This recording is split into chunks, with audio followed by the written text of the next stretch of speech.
This call goes out to my lightworker friends around the world.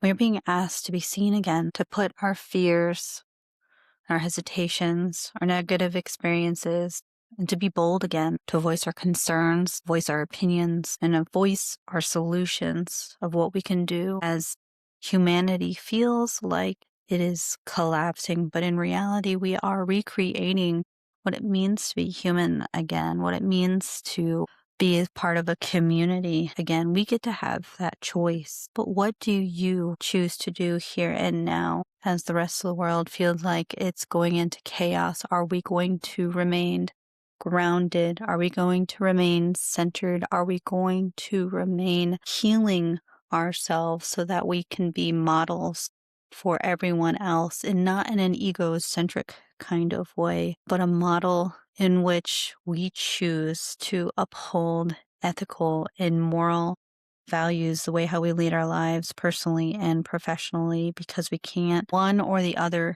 is not separate. They are related to one another. And so how do we choose as lightworkers, as healers, as creatives, as business leaders? How do we choose? How do we go from here and to lead into a world that we so desire? To feel safe again, to feel sane, to feel seen and heard.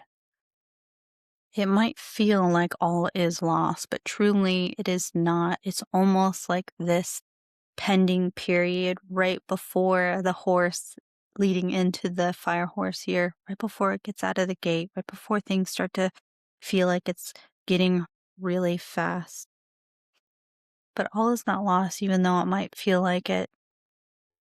Tonight, as I'm recording this, is April 1st, 2026, and it is a full moon in Libra. And so what does that mean for humanity? And you can take this or leave it as you want. From what I can see, not only in the cards, this is huge movements, but something that I can feel in the energies of the global collective is that we have a choice. We can choose to go down what feels like a dark road, a lonely road, or we can choose something that shines the light of community.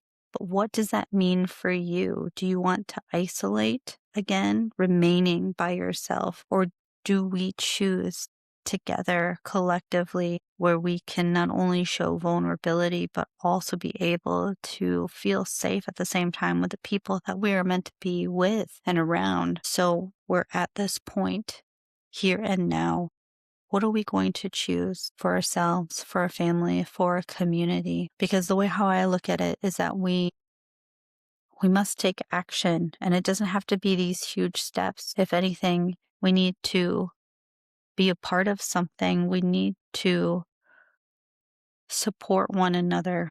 So whether if you are the leader or the person supporting the leader, we must take that action if we're going to make a change in the world, if we're going to feel like we have purpose again. Because most people, from what I have seen, chooses comfort, chooses inaction because everything else seems overwhelming. So what I implore for everyone who sees this video, who is meant to see it, especially if you are a light worker, which is a big umbrella for someone who wants to be of service for the global collective, is that we must come out of our caves. We must be seen. We must remove the ego and really be there for our people. And so